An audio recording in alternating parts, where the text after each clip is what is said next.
Back in the shop. I don't know if you've noticed, but my table is full of rings. Rings for things I'm going to make. Haven't decided what all. Got a couple of coffee sleeves that I've turned here. Both identical. They're purple heart and mahogany. I also have these little ones over here that I got stacks and stacks of. I'm going to make them into pen cups, but I need to find a base piece for the pen cups. Let me see if I can find one. So these pieces that I'm going to make the pen cups out of are called poplar. They have some green and some white. Depends on whether it's sapwood or the heartwood. I don't know which one is the white on the tree. I also have this big chunk of wood here that is also bits of poplar that was from a piano that I harvested it from. It was an old dead piano that was unsalvageable. So, no tears. Anyway, I'm going to drill a couple holes. I'm going to drill a couple holes in this and then cut them out to be bases for these. I'm going to basically use this and this. So I need to cut this off in those two spots, and then I can actually cut off the excess over here too. So I will get to doing that.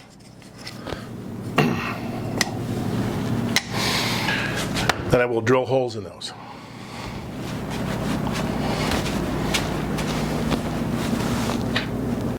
Okay, I got the piece marked out here where I'm going to cut it.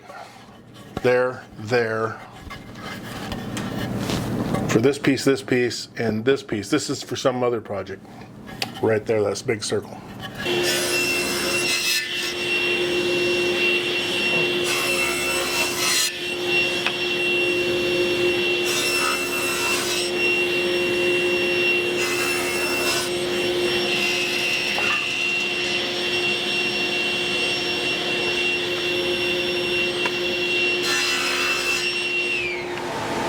All right, I'm back in the shop. I have these blanks that I cut out for the pen cups I'm making out of the poplar. This is just one of them. One of them's already drilled. I set it down here somewhere. There it is. I already drilled it out to make sure that it was the right size.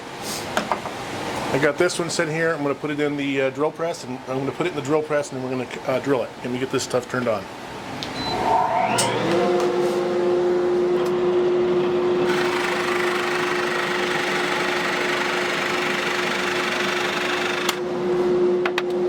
And there you see it is drilled out and ready to put in the chuck so I can glue on the other stuff on it. I can cut the corners off, make it a little bit more round. It doesn't really need to, but I'm probably going to on the bandsaw. Hey, we're back in the shop again. I have got this thing turned around. I'm going to use a drill bit in a drill chuck on the lathe to start the cutting of the inside of this thing to keep it sort of square. Let me get you aimed at the lathe.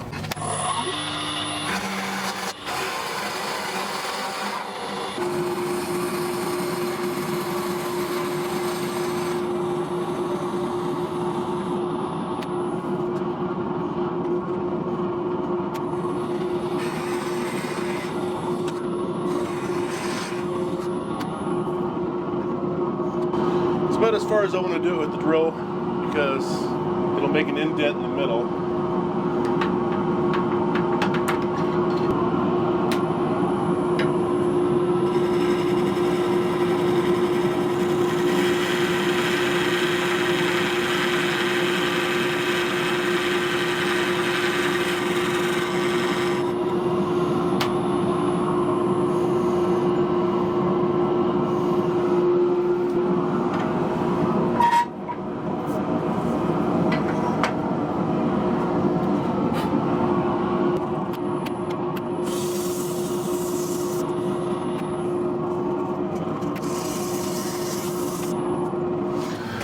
And now it's back to just stacking on more rings. I still have like 6 or 8 more rings to stack on there. So I'm going to get back to gluing those on.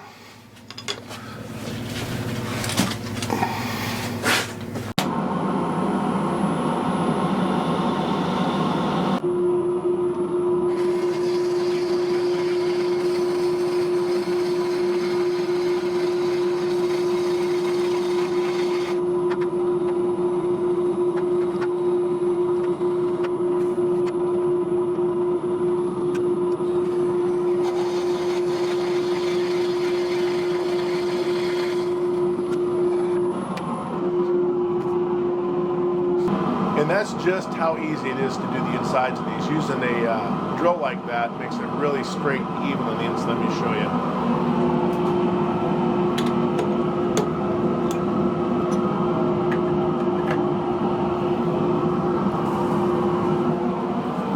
It's really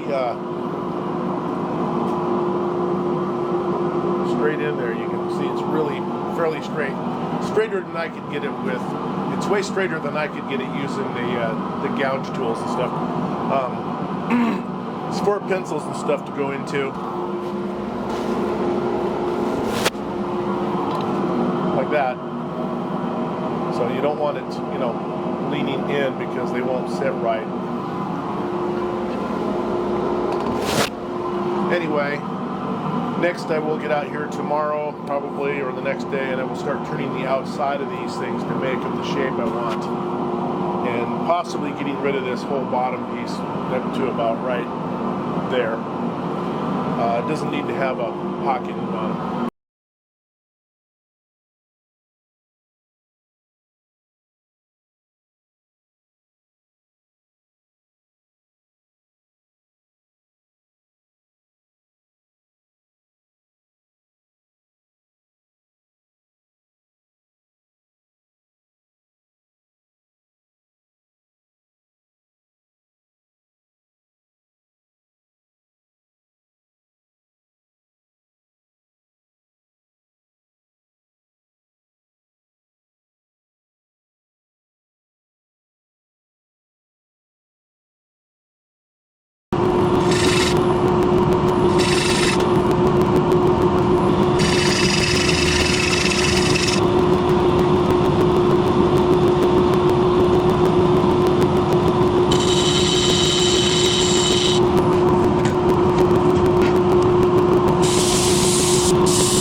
Alright, I had to do this one a little differently because that hole in the side of the wood, there was a hole right here that went quite a ways in.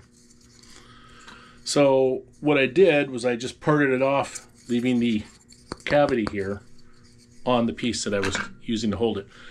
So I ended up sanding it flat, and what I will end up doing is probably just put some cork on the bottom and then cut it around.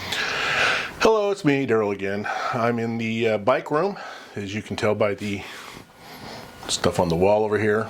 See, bike stuff, bike bench. Today I'm going to paint, or actually put a finish on this cup that I made. I turned this, I lost the footage, unfortunately. So we're going to paint it, we're going to get it all finished up here. I got a little tiny paint booth here, I will show you that in a second. Okay, we got that turned on. I'm going to start by painting, or finishing just the bottom. I've got some lacquer here.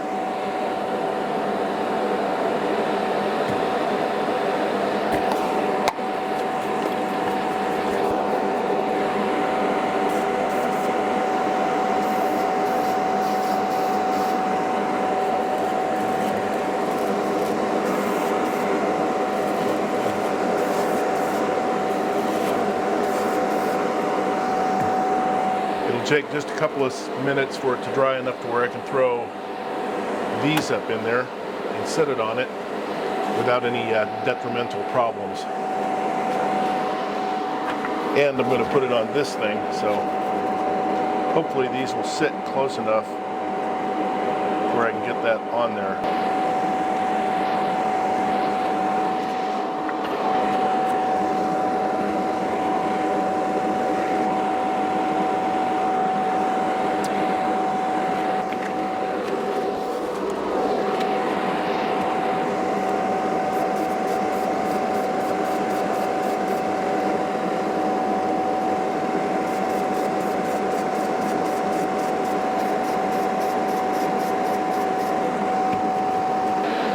I'm going to let that sit for about 15 minutes. I'll come back, put a second coat on it and the bottom, and then I will spray the inside, which is a lot harder to do.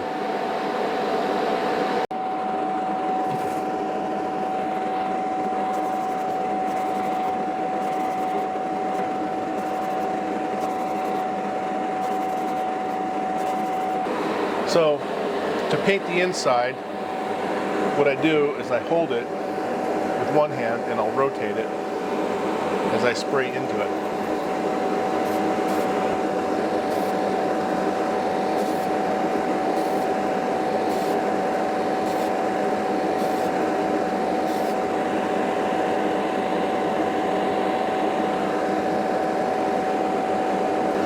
Looking for any dry spots on the outside.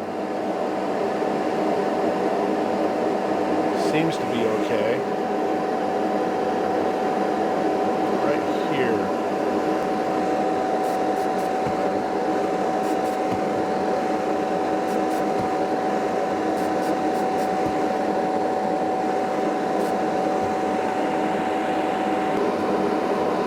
I need to set it like this until it dries.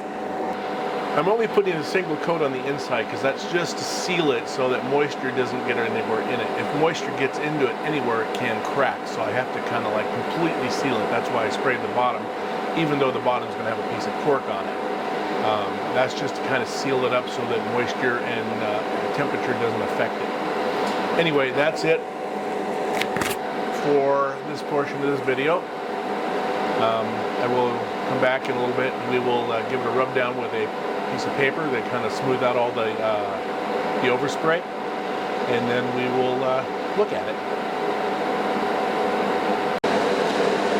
So just so you can see what it looks like before I do the rubbing with the paper towel, it's all dry now. I can touch any part of it. It's all pretty much dry.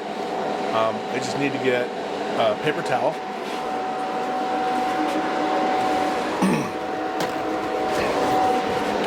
So anyway, I basically take a paper towel and just kind of rub it, and it knocks down all the fuzzies.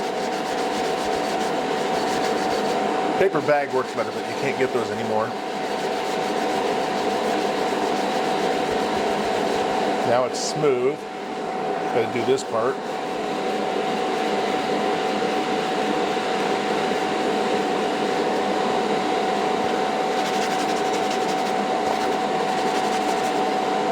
And then the top lip. That'll be the fun part.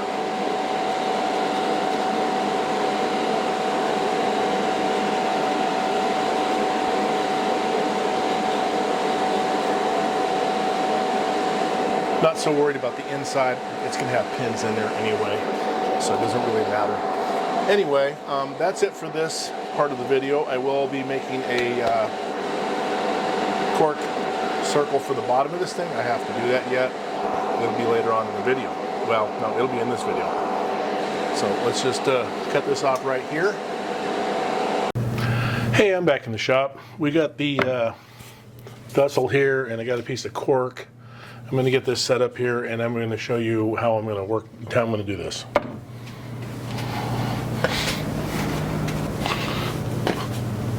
So what I'm going to do here is I'm going to take this thing here, and I'm basically going to just sit it on the cork.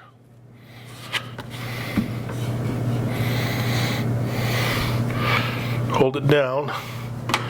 Take a pencil, and hopefully a pencil will write on this without writing on the cup, I mean a Sharpie would do good, but it would make marks on the cup. And it doesn't work. Okay, let's see if we can do it on the other side.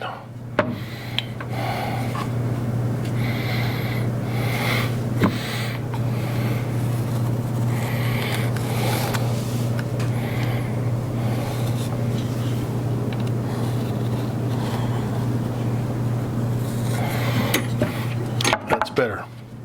Be better if I could see it right there.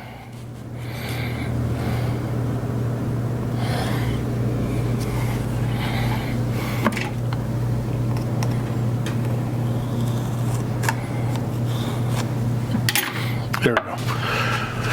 And I believe, at least I used to have a pair of scissors over here. So what I'm going to do,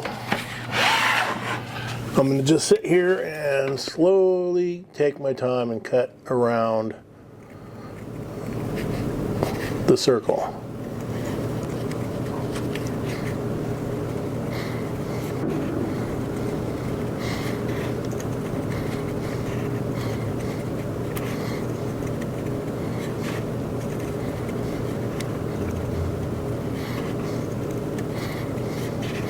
Reminds me of an activity I used to do and when we were kids in elementary school. Cut out things on the line.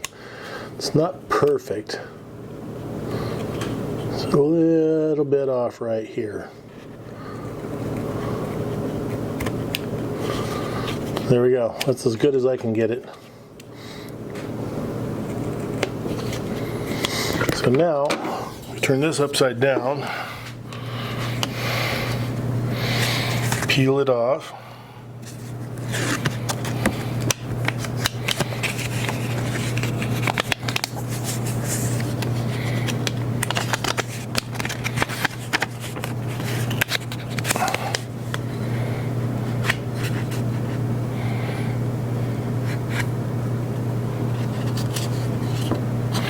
Get one edge of it glued down.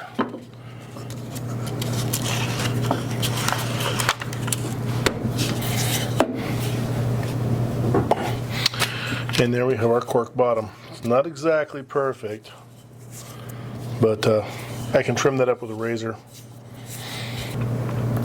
So if you like this video, please like and subscribe. And don't forget to hit the notification bell so you're notified when new videos come out. It helps out.